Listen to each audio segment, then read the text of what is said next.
Jack Hoxie was a big Western star of the silent screen who made a late but successful transition to starring in the talkies. But after just 2 years, he retired. Why? Join me as I investigate. Jack Hoxie was born as John Hartford Hoxie in Oklahoma in 1885 to Bart and Matilda Hoxie. According to multiple sources, Bart, aka Doc, tragically died in a horse accident just a few days before Jack's birth.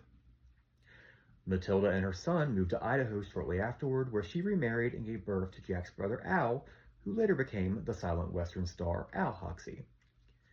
Young Jack began riding horses from an early age, and as a teenager began working as a cowboy. In 1909, at the age of 24, Jack met Dick Stanley and joined his Wild West show as a stunt and rodeo rider. Jack continued to ride with the show until 1913, when he was asked to star in Calum's Western, The Tragedy of Big Eagle Mine, alongside Carlisle Blackwell.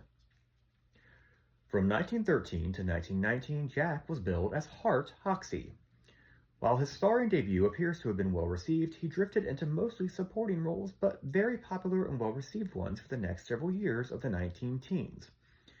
Notable highlights included supporting Helen Holmes in The Hazards of Helen and supporting Anna Pavlova in The Dumb Girl of Portici.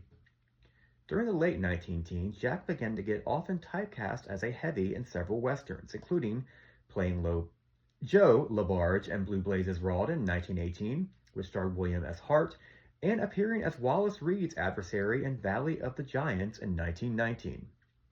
However, 1919 also proved to be Jack's breakthrough year as a movie star.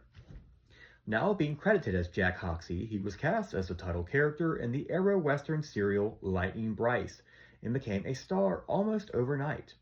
The serial was a critical and commercial hit and moved Jack into the 20s, where he became an even bigger Western movie star at various studios for the first few years of the decade. Highlights of his work during these years included Broken Spur in 1921, Riders of the Law from 1922, and Backfire, also from 1922, which saw him star as Lightning Carson. In 1923, Jack signed with Universal and over the next 4 years became their second biggest Western star, only falling behind Hoot Gibson. He made 36 feature films at Universal in just those 4 years alone. Highlights included Ridgeway of Montana in 1924, Flying Hooves in 1925, The White Outlaw in 1925, The Last Frontier in 1926, and The Fighting Three in 1927. Following its wrap, Jack left Universal and briefly moved to Mascot, where he starred in Heroes of the Wild in 1927. He then moved to Crowbar Pictures to star in a few B-westerns at the end of the 20s, including Forbidden Trail. Interestingly, he also returned to his rodeo riding career and in 1929 made his circus debut in the Miller Brothers 101 Ranch Wild West show. Leaving the movies behind, Jack performed at various circuses and rodeos until 1932, when he was persuaded back to Hollywood by Majestic Pictures to make his talkie debut, starring in the B-western Gold opposite Alice Day. Looking several years younger than his age, Jack made a great and confident talkie debut, which comes as no surprise given his history in performing for live audiences. Jack followed up Gold with Outlaw Justice with Dorothy Gulliver, Law and Lawless with Hilda Moreno, Via Pony Express with Lane Chandler and Marceline Day, Gun Law with Betty Boyd, and his final film in 1933, Trouble Busters, which again co-starred Lane Chandler. Following its wrap, Jack retired from the screen for good. For the next 2 decades, Jack continued to perform in rodeos, circuses, and Wild West shows, often being deservedly billed as the famous Western screen star. He even had his own circus briefly in 1939, the Jack Hoxie Big 3-Ring Circus. He also operated a dude ranch for several years. In 1944, Jack married his 5th wife, Bonnie Showalter. He made his final circus performance appearance impressively at the age of 74 in 1959 and then retired for good. He and Bonnie seemed to enjoy a quiet retirement for the next several years, moving to a ranch in Arkansas and later moving to Jack's mother's former ranch in Oklahoma, where they remained happily until his death at the age of 80 in 1965.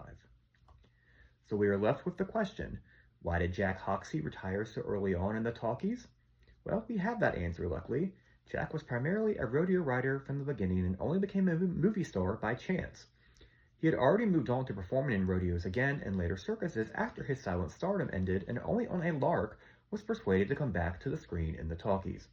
I have a feeling his heart was never really in it, and he was happy just to return to his first love, riding horses, which he continued to do for another 26 impressive years. While Jack was talented and had great screen presence and charisma, he admirably decided to give all that up to do what he loved the best. For that, he's a true legend. You can find a number of Jack's films on YouTube: The Dumb Girl of Portici, Blue Blazes Rawdon, Valley of the Giants, Lightning Bryce, Backfire, Desert Rider, White Outlaw, Gold, Outlaw Justice, Law and Lawless, and Troublebusters. I must thank my sources for this episode: Circuses and Sideshows, bwesterns.com, Find a Grave, Travalanche, European Film Star Postcards, and archive.org for the digitization of variety. Please like and subscribe or follow this account if you want to learn more about the history of silent film stars whose stardom lasted only briefly in the talkies. Up next, join me as I investigate the silent Talkie career of Lloyd Hughes. Thank you so much for joining me. Have a great day.